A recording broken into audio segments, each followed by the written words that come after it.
हरियाणा के खेल राज्य मंत्री संदीप सिंह से जनता टीवी ने खास बातचीत की। इस दौरान उन्होंने कई मुद्दों पर प्रतिक्रियाएं दी। उन्होंने कहा कि हरियाणा में खिलाड़ियों के लिए सरकार ने बेहतर नीति बनाई है और ये ही वजह है कि प्रदेश के खिलाड़ियों ने टोक्यो ओलंपिक में बेहतरीन प्रदर्शन किया और अब आगामी कॉमनवेल्थ, एशियाड और विश्व चैंपियनशिप प्रतियोगिता में भी बेहतरीन प्रदर्शन हरियाणा के ही खिलाड़ी करेंगे। वहीं उन्होंने बताया कि खेलो इंडिया का आयोजन होना हरियाणा के लिए बहुत बड़ी बात है, लेकिन खेलो इंडिया यूथ गेम्स की नई तारीख बच्चों के एग्जाम और कोविड संक्रमण होने के चलते तय की जाएगी। जब ये कोविड संक्रमण कम होगा उसके आगे तय की जाएगी। इसके साथ ही उन्होंने आगामी आम बजट के बारे में भी अपनी प्रतिक्रियाएं दी। हरियाणा को खेलो इंडिया की मेजबानी मिली थी, लेकिन फिलहाल कोविड के चलते खेलो इंडिया जो फरवरी में होना था उसको आगे के लिए स्थगित किया गया है। इसके अलावा प्रदेश के खेल और खिलाड़ियों के लिए किस तरीके की नीति बन रही है, इस बार के बजट से क्या उम्मीदें हैं, इस पर बातचीत करने के लिए और साथ ही पंजाब में जो विधानसभा के चुनाव होने हैं उसको लेकर बीजेपी की क्या रणनीति है, इन तमाम मुद्दों पर बातचीत करने के लिए मेरे साथ हरियाणा के खेल मंत्री और हरियाणा ओलंपिक संघ के अध्यक्ष सरदार संदीप सिंह मौजूद हैं। सर, मैं यही जानना चाहूंगा कि सबसे पहले खेलो इंडिया की मेजबानी हमें मिली, हरियाणा को मिली, लेकिन फरवरी में उनको प्रस्तावित था, लेकिन फिलहाल स्थगित किया गया है कि आगे की क्या तैयारी रहेगी सर? कब तक उम्मीद करें कि खेलो इंडिया हो सकता है? देखिए, खेलो इंडिया सबसे पहले तो ये यूथ गेम्स हैं अंडर 18 और हमारा माननीय मुख्यमंत्री जी का हमारा हरियाणा की जो स्पोर्ट्स को सारा कोऑर्डिनेट करते हैं और सीएम साहब खुद हरियाणा को देखते हैं, तो उनके हिसाब से ये था कि हेल्थ को पहले देखेंगे बच्चों के, उसके बाद हम इसका डिसीजन लेंगे। तो केंद्र से भी यही बातचीत हुई कि कोविड की काफ़ी केसेस बढ़ गए हैं और जिसकी वजह से काफ़ी चीज़ें बढ़ रही हैं। तो हमने सबसे पहले जो लॉन्चिंग सेरेमनी थी उसको पोस्टपोन किया। देन उसके बाद फिर जो डेट थी 5 फरवरी से ओपनिंग सेरेमनी होनी थी, उस दिन को भी हमने आगे किया। तो पूरी उम्मीद यही है कि जब ये पीक लेवल डाउन होना शुरू होगा, पीक लेवल को टच करने के बाद हम जब नीचे की तरफ जाएंगे, रिकवरी की तरफ जाएंगे, तो उसी तरीके से फिर हम अगला अनुमान लगा सकते हैं। लेकिन एक बात इसमें यह भी है कि बच्चों के एग्ज़ाम भी आने हैं, उन एग्ज़ाम को भी मद्देनज़र रखेंगे और पीक ख़त्म होगी उसको भी मद्देनज़र रखेंगे, उसी के बाद डिसीजन लेंगे, क्योंकि पहले बच्चों का हेल्थ है, बाकी चीज़ें बाद में है।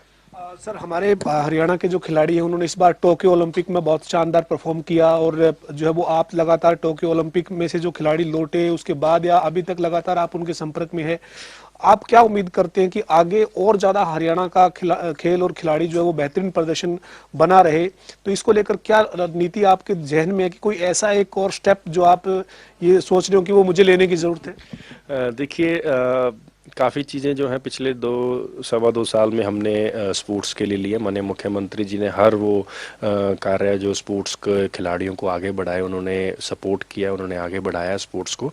तो जिसके कारण से हम ना कि सिर्फ हरियाणा के और पूरे देश भर में हरियाणा की जो स्पोर्ट्स है वो चमक रही है। यही उम्मीद है कि आगे जो कॉमनवेल्थ गेम्स और एशियन गेम्स आने वाली हैं उनके ऊपर और कई वर्ल्ड चैंपियनशिप्स होंगी उसके ऊपर हमारे हरियाणा के खिलाड़ी छाए रहें, क्योंकि हरियाणा के खिलाड़ी छाएंगे उसका मतलब यह है कि देश मेडल लेकर आएगा। अब जो 2021-22 का हरियाणा का खेल विभाग का बजट था वो काफी गुना बढ़ाया गया था, जो अपने आप में एक बहुत बड़ी जो है वो सरकार की पहल थी कि खेल विभाग के बजट को इस तरह से जो करीब 400 करोड़ तक लेकर जो है वो आप आए थे।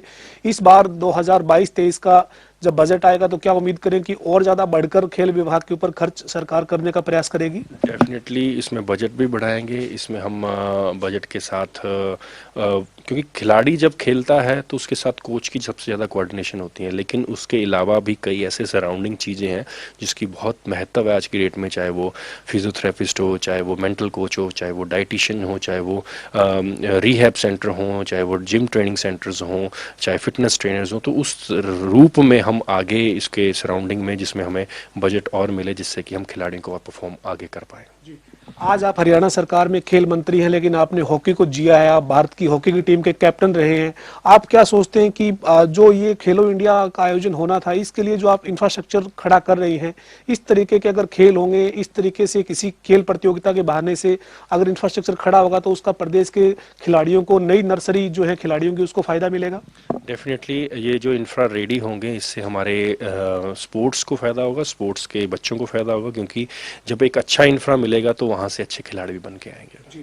हरियाणा ओलंपिक संघ जो है वो एक तरह से डेड थी, लेकिन अब सरदार संदीप सिंह खेल मंत्री के नाते उसके भी अध्यक्ष बने हैं, तो हरियाणा ओलंपिक संघ अब एक्टिवेट होगी। मतलब आप उसको निचले स्तर पर जाकर उसमें किस तरीके से काम होना चाहिए, इसको लेकर आप शुरुआत कब करने जा रहे हैं? देखिए काफ़ी हमारी जो है वो जो पेपर वर्क है वो काफ़ी कंप्लीट हो चुका है। सभी फेडरेशंस की जो डिटेल्स थी वो हमने ऑनलाइन करनी थी वो कर चुके हैं, और इसके साथ ही जो हमारी मेन कोर टीम बनी है 21 मेंबर्स की, उनको हम बहुत जल्दी मीटिंग करने वाले हैं, क्योंकि कोविड में कई ऐसे हमारे साथी हैं जो कोविड में आ गए हैं। तो जैसे ही थोड़ा सा होता है तो उसमें हम एक चाहे वर्चुअली हमें बैठक करनी पड़े, एजेंडे हैं उसमें हम लेके आने वाले हैं। एजेंडों में काफ़ी पॉइंट्स हैं जिसको हम उस बैठक में रखेंगे, और मुझे पूरी उम्मीद है जो मेरे साथी हैं वो उस चीज़ का सपोर्ट करेंगे, क्योंकि हमने हरियाणा में स्पोर्ट्स को आगे लेके जाना है, खिलाड़ी को आगे लेके जाना है, और अगर स्पोर्ट्समैन है तभी हम सब हैं। खेल के मैदान से सियासी मैदान की तरफ लौटते हैं। पंजाब में आपको चुनाव के मद्देनजर भारतीय जनता पार्टी के हाईकमान ने एक जिम्मेदारी दी है, मीडिया के साथ आप कोऑर्डिनेट कर रहे हैं, और आपने प्रेस कॉन्फ्रेंस भी पंजाब के चुनाव के मद्देनजर की है। क्या तैयारी आप देखते हैं कांग्रेस और अकाली दल बीजेपी और पंजाब में जो बीजेपी का गठबंधन कैप्टन अमरिंदर सिंह के साथ, या फिर किसान के जो संगठन बने हैं वो भी चुनाव मैदान में, एक क्या समीकरण देखते हैं? आपका व्यू क्या है इस पूरे चुनाव प्रक्रिया पर? देखिए अभी चुनाव को ये नहीं कह सकते कि चुनाव खुला है। चुनाव के अंदर कुछ भी अप एंड डाउन हो सकता है, और सबसे बड़ी बात है कि भारतीय जनता पार्टी का ग्राफ डे बाय डे और बढ़ रहा है। काफिला जो है वो बढ़ रहा है, लोग शामिल हो रहे हैं, और भारतीय जनता पार्टी के जो हमारे राष्ट्रीय अध्यक्ष जी जेपी नड्डा जी, उनका भी हमेशा जो बयान आते हैं वो यही है कि पंजाब में हमने काफ़ी कुछ करना है, और वो कर भी रहे हैं। और माननीय प्रधानमंत्री जी ने भी पिछले कई सालों से लगातार पंजाब में कई अनाउंसमेंट्स और कई चीज़ें जो हैं पंजाब को दी हैं, जो बहुत टाइम पहले लोगों की मांग थी, वो मांग माननीय प्रधानमंत्री जी ने पूरी की है। तो ये लोग समझ सकते हैं कि आज की डेट में उनके लिए सबसे ज़्यादा जो काम करने वाली पार्टी है वो कौन सी है, और पार्टी रिलीजियसली भी और राजनीतिक तौर पर भी, और लोगों की जो ग्रास रूट पर समस्या है उसके ऊपर भी जो पूरा खरी उतरे, वो पार्टी को ही लोग चुनते हैं। लोग समझदार हो गए हैं, और सोशल मीडिया में आप कुछ भी चला लो, और आजकल ट्रोल्स बहुत चलती हैं, आजकल बहुत सी ऐसी छोटे छोटे क्लिप्स बनते हैं, वीडियो क्लिप्स बनते हैं, रील्स बनती हैं कि ये हो गया वो हो गया, लेकिन लोग समझदार हैं। हंसना सब पसंद करते हैं, लेकिन फैक्ट यह है कि जो जब वोट देने जाएंगे, बटन दबाएंगे, तो वो काफ़ी बार ये सोचेंगे कि हमारे हक के लिए कौन खड़ा होगा, हमारे लिए कौन खड़ा होगा, और हमारे लिए, हमारे एरिया के लिए, हमारे इलाके के लिए, हमारे सूबे के लिए कौन काम करेगा। पंजाब में जब प्रधानमंत्री नरेंद्र मोदी आए तो उनके काफिले को रोक लिया गया, वो जो है वो कार्यक्रम स्थल पर नहीं जा पाए। कांग्रेस की सरकार इस पूरे मामले में एक तरह से विफल रही। क्या आपको लगता है कि प्रधानमंत्री की सुरक्षा नहीं दे पाना जैसा एक बड़ा मुद्दा है, इसका इस चुनाव में कांग्रेस को खामियाजा भुगतना पड़ेगा?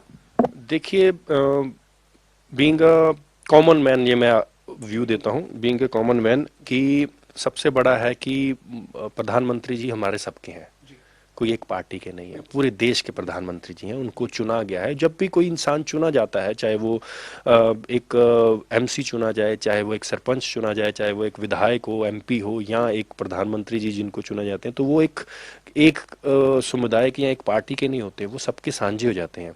तो वो जब पूरे देश के प्रधानमंत्री जी जिस भी स्टेट में जाएंगे, तो मुझे लगता है कि हमारे तो भारतीय सभ्यता में है कि हमारा कोई भी गेस्ट आए तो हम उसका स्वागत करें। अगर ऐसी चीज़ें वहाँ हों तो मुझे लगता है कि ये निंदनीय भी है, और इसके ऊपर कार्रवाई भी और डिटेल में होनी चाहिए।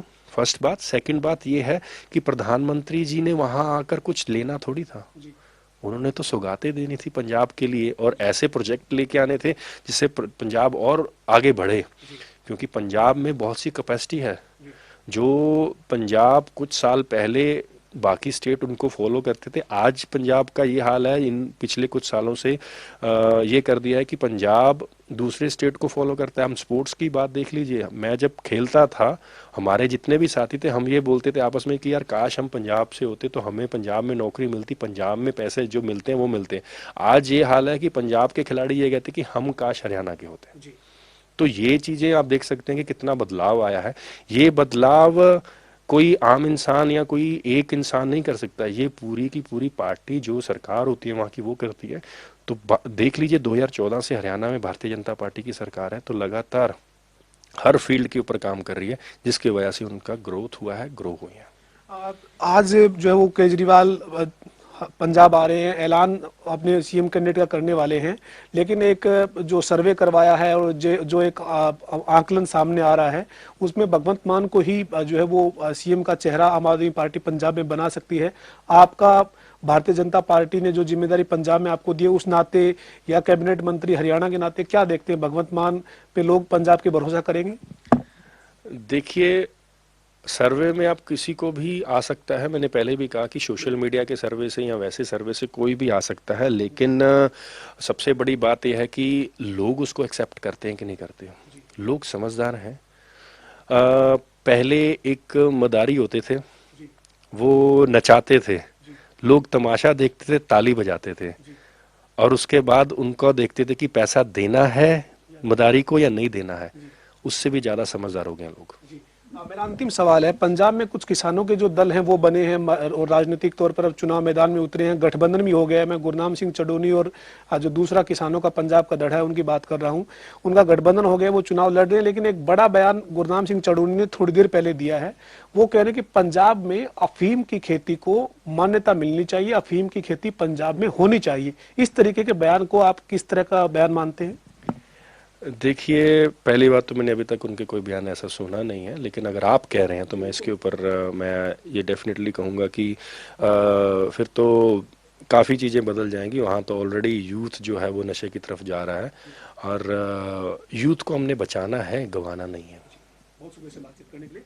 हमारे साथ हरियाणा के खेल मंत्री संदीप सिंह मौजूद थे, जिन्होंने तमाम मुद्दों पर बात की। प्रदेश सरकार और खेल विभाग जो खिलाड़ियों को लेकर नीति बना रहा है और जो हरियाणा में खिलाड़ियों को लेकर जो काम हुए हैं उसकी जानकारी दी। साथ ही पंजाब में बीजेपी का ग्राफ बढ़ रहा है, ये संदीप सिंह का दावा है। साथ ही उनका ये कहना है कि पंजाब में कांग्रेस की सरकार हर मोर्चे पर विफल रही है। वीडियो जर्नलिस्ट रवि के साथ पवन सिंह, जनता टीवी, चंडीगढ़।